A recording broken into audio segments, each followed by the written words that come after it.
অসমবাসীয়ে হেৰুৱালে এজন নিভাজ অসমীয়াক।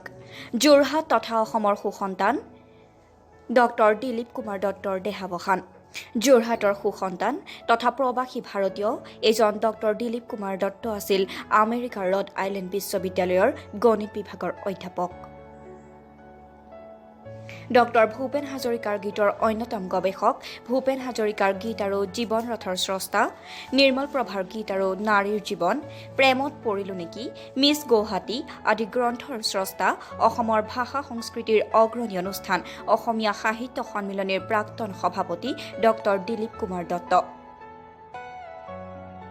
ডক্টৰ ভূপেন হাজৰিকা ফাউণ্ডেশ্যন যোৰহাটৰ প্ৰতিষ্ঠাপক তথা বৰ্তমানৰ সভাপতি ডক্টৰ দিলীপ কুমাৰ দত্ত আজি বিয়োগ হৈছে। আমেৰিকাৰ সময়মতে যোৱা নিশা 1:45 তেখেতৰ বিয়োগ হৈছে। তেখেত আমাৰ লগত অতি ঘনিষ্ঠভাৱে জড়িত আছিলে বহু বছৰৰ পৰা। 2015 চনৰ পৰা তেখেতে ফাউণ্ডেশ্যনৰ প্ৰতিষ্ঠা কৰাৰ সময়ৰ পৰা আমাৰ লগত ওতঃপ্ৰোতভাৱে জড়িত আছিলে। বিভিন্ন দিশত তেখেতে দিহা পৰামৰ্শ আমেৰিকাত থাকিলেও দি আছিলে বা অসমলৈ আহিলেও তেওঁ প্ৰতি 2-3 মাহৰ বাবে আহিলে ফাউণ্ডেশ্যনৰ কাম কাজৰ লগত তেখেতে ওতঃপ্ৰোতভাৱে জড়িত হৈ থাকে, বিভিন্ন দিহা পৰামৰ্শ দি থাকে। তেখেতৰ যোৱাবাৰ আহোঁতে মোৰ ঘৰলৈও আহি গৈছে। তেখেতৰ স্বাস্থ্য ইমান ভাল নাছিলে। তেখেত বৃক্কজনিত সমস্যাত ভুগি আছিলে, ভৰিবিলাক ফুলি গৈছিলে আৰু যোৱাৰ আগে আগে আমাৰ ঘৰত আহি তেখেতে এসাঁজ ভাতো খাই গৈছে। যাবৰ সময়ত তেখেতৰ অৱস্থাটো ভাল দেখা নাছিলোঁ আৰু গৈ পাই তেখেতে মোক এই কথাখিনি ফোনত জনাইছিলে।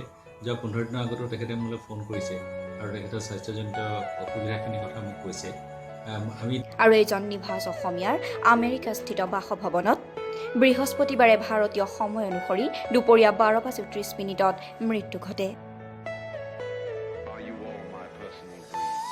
আৰু এই মহান মনীষীজনৰ মৃত্যুত গভীৰ শোকৰ ছাঁ পৰিছে সমগ্ৰ অসমতেই। যোৰহাটৰ তৰাজানৰ প্ৰাথমিক বিদ্যালয়ত শিক্ষা আৰম্ভ কৰা ডক্টৰ দিলীপ কুমাৰ দত্তৰ মৃত্যুত তেখেতৰ ৰূপজেঠাই যোৰহাটতো পৰিছে গভীৰ শোকৰ ছাঁ।